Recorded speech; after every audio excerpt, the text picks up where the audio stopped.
Welcome everyone. Before we begin, we'd like to highlight the Zoom webinar features available to you. Please direct your attention to the toolbar near the bottom of your Zoom window. At the lower left, you can find the audio settings menu to select your speakers and adjust your volume. The Q&A icon can be used to submit questions to our panelists throughout the webinar. With these features reviewed, we'd like to welcome the founding director of Loyola's Business Leadership Hub, Mr. John Caltagirone. Brian, thank you very much, and a very good morning to everyone.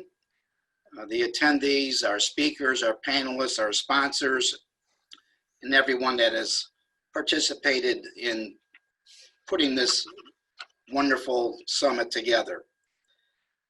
Let me start off by saying that we are proud to announce that the Supply and Value Chain Center has now changed its name to the Supply Chain and Sustainability Center. And the reasons for that, if they're not obvious, let me point out a few. One, we talk to our advisory boards, we talk to the business community, the government community, profit, nonprofit, you name it. And most supply chain leaders have the responsibility of sustainability.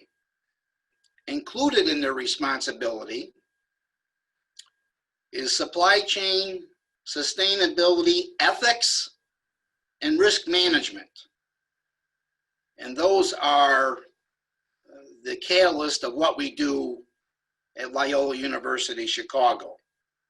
For those of you who are not familiar with the Leadership Hub, let me briefly tell you a little something about the Leadership Hub.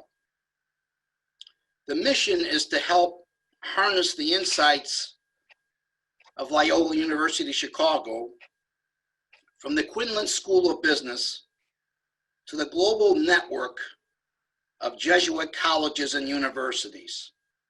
And we're helping to develop strong connections across industries and in your sector. We are interdisciplinary. That means that we go across schools at Loyola University Chicago. That would be law, social work, health sciences, environment and sustainability, you name it. And we go across schools to do our work. We're proud to be housed in Loyola's Quinlan School of Business, which offers nationally recognized undergraduate, graduate, and professional education. You can see the names of the centers on the screen right now. We have the Baumhart Center. We have EPIC, which is Executive and Professional Education. We have the Family Business Center. We have Loyola Limited, which is student-run businesses. And there's a number of businesses that these students run. And also connected to Loyola Limited is what we call Rambler Consulting. Those are students who are doing projects and engagements for the business community primarily, and any other research we ask them to do. As I mentioned, we have the Supply Chain and Sustainability Center. We have the Center for Innovation and Entrepreneurship, and the Center for Risk Management. Loyola University Chicago and the Jesuit Network, there are 28 Jesuit colleges and universities in the United States and 189 worldwide. Why is that important? Because we're connected to all of them. And when a healthcare company asks us, how do we do distribution in India? We contact the president of that Jesuit university and hire their students and faculty to work with our students and faculty. We may go to Latin America. We may go to Southeast Asia. Those are the things that we do. We attract international students, faculty, members, sponsors, as well as board members. And something else that I want to point out that we're very proud of doing is we have what's called an urban social benefit incubator. And that's where we help the underprivileged. Whether that's the Black community, the brown community, Asian community, Native American community, we do that pro bono, but pay our students and faculty to do that. We also want you to be aware of our 2-year college across the street from Quinlan, which is Arube. And those are underprivileged young men and women that we bring in and help them with education and also finding a job. The summary of all this is we're here to make a difference in people's lives. Why have a job if you don't have purpose? Why do something if you can't make a difference? And that's what we live by. We have a great lineup of speakers and panelists, and I want to thank them for all the work that they've done to prepare for today. We've had some dry runs to prepare for this because this is our 9th year, but it's our first year of being 100% virtual. I'm sure you're going to get a lot out of this. Let me talk briefly about the app. We continue to use the app Attendee Hub for our virtual summit this year for several reasons. All the information about the Supply Chain and Sustainability Summit is actually at your fingertips with access from your mobile device, or now we have it, you can have it on your desktop. You can connect with attendees and sponsors. There might be some important reminders and updates that can be sent as a notification to you through the app. This also allows for easy sharing with your social networks of the event highlights. And to have a little fun, you can earn points, excuse me, as you move through the app, and these points will be ranked to earn giveaway prizes that will be sent to the top 4 in the game leaderboard.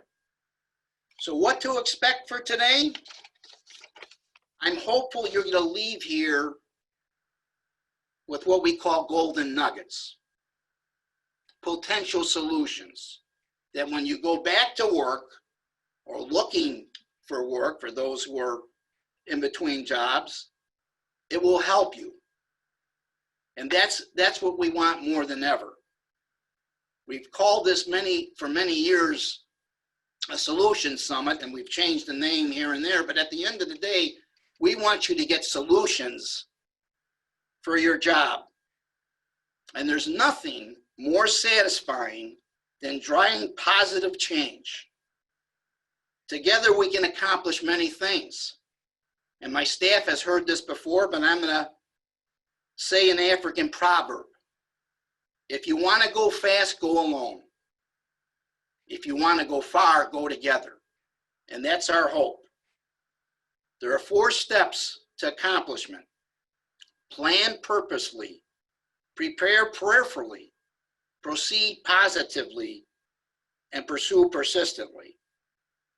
And with that, we wouldn't be able to have this summit if it wasn't for our sponsors.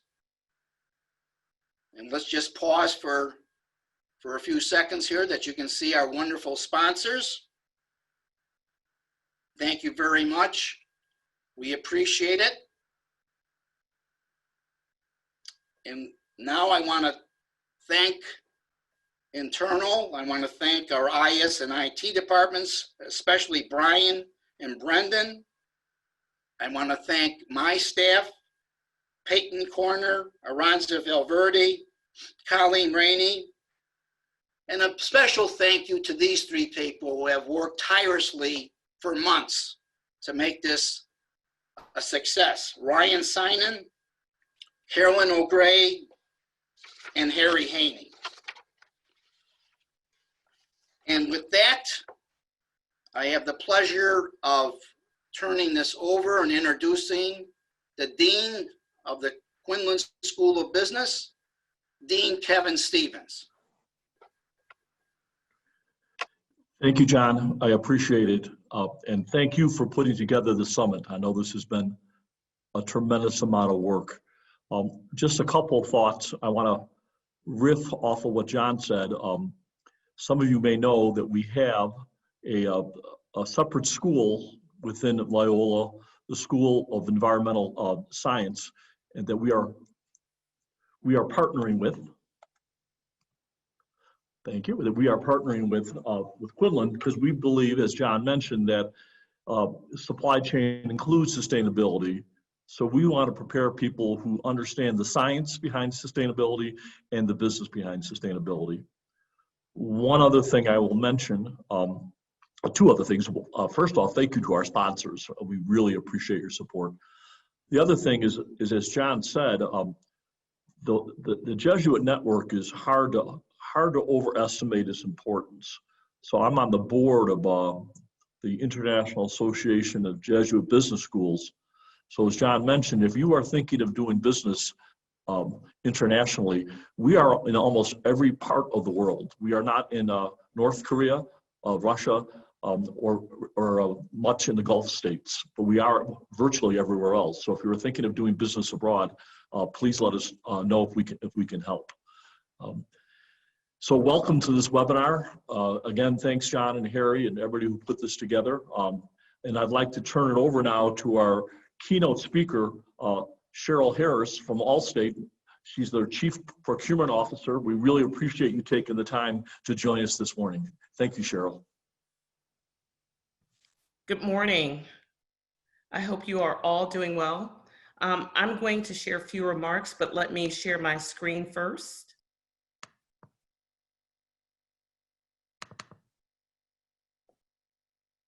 And I will put it in slideshow mode. Here we go. So as a force for good, Allstate works to do good for both our business and society. And this work is more important today than it was even yesterday. While I will spend much of my time this morning discussing our corporate social responsibility efforts from a procurement point of view, a procurement practitioner's point of view, I want to open up with a few remarks on leadership, as it is through leadership and leading, both the noun and the verb, that sustainable change happens. A lot has changed in the world since last year's conference.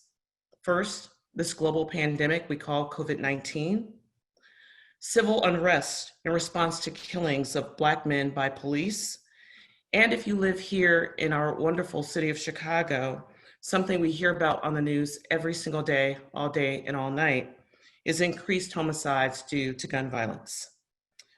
All these events sadden me, as this is my city, and each of you and the other 2.7 million people here in the city are also my people. So that means we must all come together to drive change. In June, our chairman and CEO, Tom Wilson, penned a very heartfelt message to our employees and agency owners entitled, "It's Just Us." In his message, Tom shared his thoughts on equity, equality, his values and beliefs, and called on every single person in the organization to act, stand up and take action. He said, leaders need to help us listen to each other. Leaders need to take a stand on inequity and equality. Leaders need to speak up. As leaders, we also must act. Together, we should reflect, learn, and engage. My response was, his message spoke to me. And I believe that while I had been making a contribution to all the areas that he referenced, I paused and reflected, have I been doing enough? What more can I do? And who can I help in this process? At Allstate, I wear many hats. I lead Allstate's sourcing and procurement organization. I serve as a sponsor for our African American interest group. I am a mentor to dozens of employees, and I work insistently to give voice to all people who have been labeled with devalued identities, meaning their voices are not heard, which includes our diverse suppliers.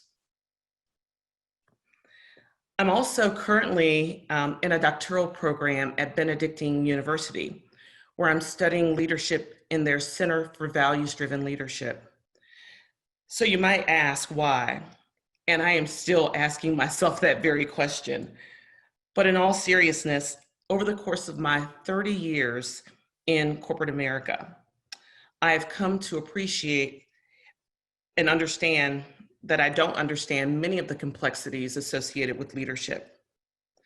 I have worked for some of the best leaders, those that have helped me to see potential in myself when I didn't see it, those that also supported my failures by lifting me up.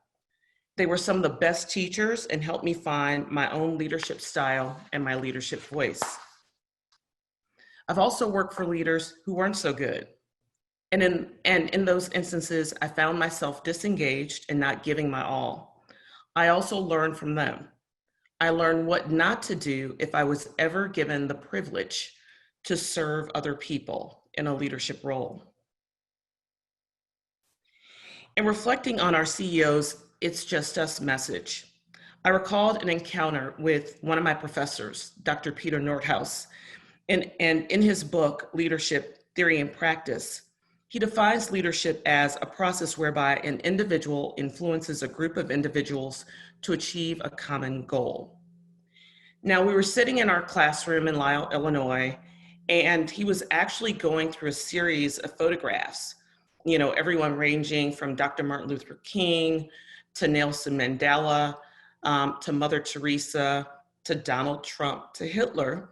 And he was asking the class, who do you think are the leaders amongst this group? And as we were reflecting, we struggled with naming people that use status and role for not so good things. And we actually engaged in a very, I won't call it a heated discussion, but given the professor was actually in the process of penning the next edition, we asked him to take on, adding to that definition and adding to it for the common good. And I actually ran into him in an airport in Quebec following a leadership conference. He was like, I remember you. You're a part of that cohort 5 at Benedictine that's trying to get me to change my definition of leadership. And he said, you guys were very convincing. So we're waiting to see what he comes out with in the next edition.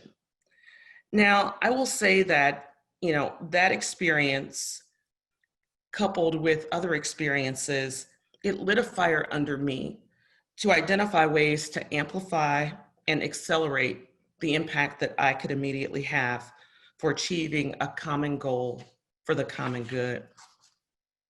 Now, with that as a backdrop, I'll now discuss how Allstate is showing up through the lens of responsible sourcing, supplier diversity, diversity and inclusion.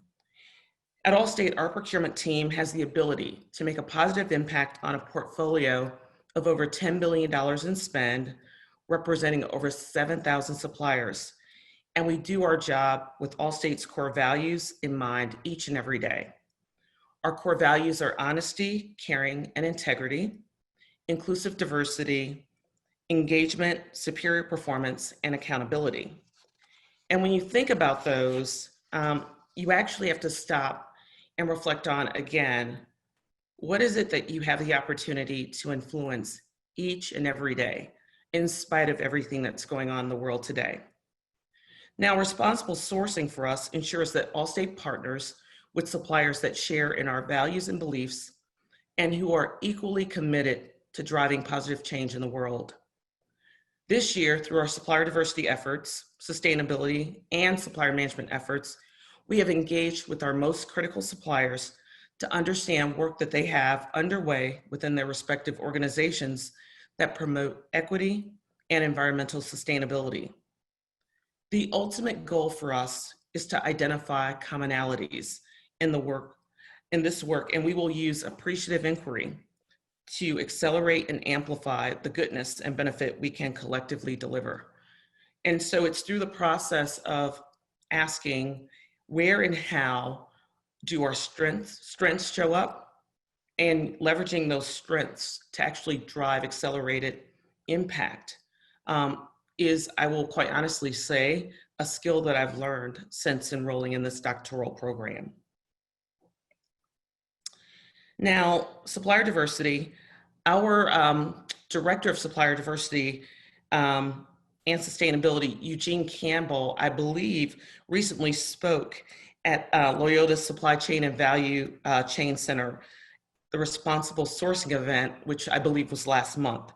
Now, Eugene leads these efforts for Allstate on a global basis, and he also serves as co-chair of the Women's Business Enterprise National Council, that's a mouthful, WBENC's Certification Committee. Now, through Eugene's efforts, I have to give him a shout out and a lot of credit. Eugene actually proactively works with not just women-owned businesses, but all diverse businesses to help them through the certification process, which is becoming increasingly important in this world globally. Now, each year, Allstate has a supplier diversity exchange, and for us, it has resulted in so many success stories for people and businesses who might have been marginalized by factors that include their disability, their ethnicity, their gender, their sexual orientation, and/or their veteran-owned status. Now, in addition to hosting the Supplier Diversity Exchange, which of course now has to go virtual in this COVID environment, we also coach, counsel, and network with these companies and many others to hire them for our corporate needs, along with ensuring that they can be prepared to be employed and leveraged by other organizations. Now, other examples that fall into this domain of responsible sourcing and supplier diversity is we actually go out and perform due diligence to ensure that we're not working with suppliers that do animal testing. We also work with suppliers that support the safe disposal of unwanted medications. Our work in the supply chain ecosystem has a ripple effect that impacts many more businesses than you can imagine. So, take a step back and just think about all the activities that happens within organizations that your organizations spend money with. Are you performing effective due diligence? Are you asking the right questions? Those are all the opportunities that each and every one of us have as we continue to make an impact in the world. So we will continue to have an impact on communities where we work, live, and connect through responsible supply chain practices. And when we think about our stakeholders, they include our employees, our business-to-business consumers, regulators, and institutional investors, all of whom have increased their focus on supply chain inclusion. Our procurement team has the capability and capacity to deliver outcomes against all of their expectations and many more, and all of those expectations are aligned to Allstate's core values. As noted in our annual prosperity report, the company's role in society is to serve customers, earn a return for shareholders, create economic growth, and to also strengthen communities. Through proactive category management, supplier diversity is being woven into Allstate's DNA. Through procurement spending of over $300 million with diverse-owned businesses in 2019, through recent analysis, we've been able to identify that $1 spent with Allstate's diverse suppliers actually generates $1.97 in total economic production. So at Allstate, we're changing the way we achieve supplier diversity this year by raising awareness and providing education. Having diverse suppliers has economic benefits as well as inclusive benefits. We also want our suppliers to reflect the diversity amongst our customers, our employees, our communities, starting domestically first, and then expanding to other geographies where we have a presence. Now, I will tell you, a year ago, I never would have imagined being able to say this, but COVID-19 actually provided an opportunity for our organization to contribute to supplier diversity on even a greater scale. One example would be, we have many, but I'll showcase this one. we actually were able to identify and find personal protective equipment from a diverse supplier. So when everybody else was sold out and or just did not have enough supply, considering Allstate workers are considered essential workers, we had to get them the materials they needed to resume work. So we were able to enable 43,000 Allstate employees first to work from home, and then for those that had to go back into the office, for them to safely return to maintain continuity of business operations, and to ensure that as they were working to service any of you that are our customers, that we were doing it in a very safe manner. We worked with our suppliers, our most critical suppliers, to make sure they were okay and safe, and identified ways that we could support them as well. We ensured, again, by engaging with the right critical suppliers, that those employees and that were required to come into our offices as well into your homes were able to work in clean and safe business operations and safe environments. And also, for those of you that are customers, you may have experienced this. We worked with our claims team to expand countrywide our virtual assist method of inspection, which is basically touchless, and it's done in a virtual way. And it was done leveraging technology, which I know we all appreciate how much technology has evolved to enable us to even host this meeting this morning. And so by leveraging technology, we were able to engage with our external vendors that are required as a part of the process, and we were able to speed up repairs for our customers. So thank you to all of you that may have participated in this process. Now, as it relates to diversity and inclusion, Allstate is also involved in many other efforts that reflect its commitment to not only supplier diversity, but also to hiring and promoting diverse candidates and promoting diversity and inclusion internally.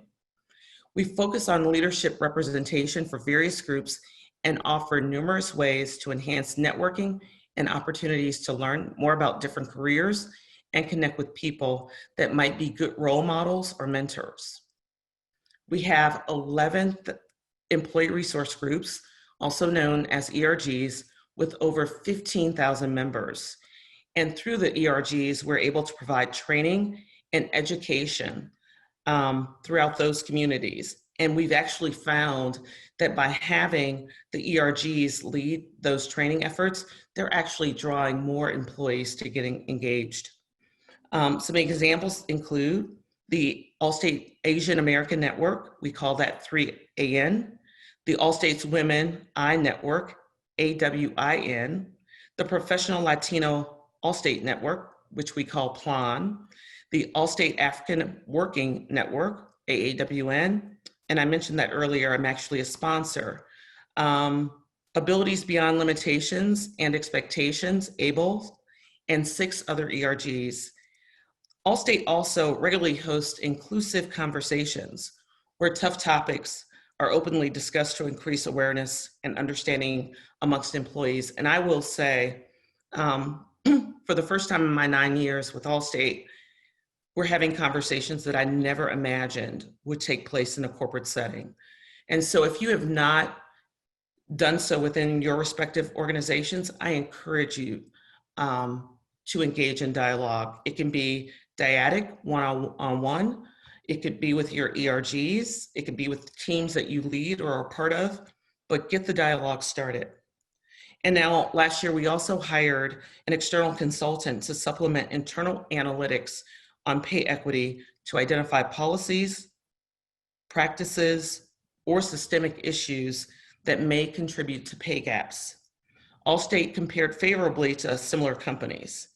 Now, in a few employee groups where gaps were identified, Allstate established adjustment plans to ensure pay equity. We also value inclusive leadership where all voices are heard and welcomed, and we gain the benefit from varied experiences, backgrounds, and thoughts. Now, I recently met with a group of young leaders about 2 weeks ago where I heard their experiences. One woman described a dressmaking business her grandmother ran when she was just a child. And the young woman participated in the business, helping her grandmother and others working with her. It was interesting hearing this young woman talk about all the backgrounds, cultural differences, discussions that she was able to take part of and really process very, very early in her years.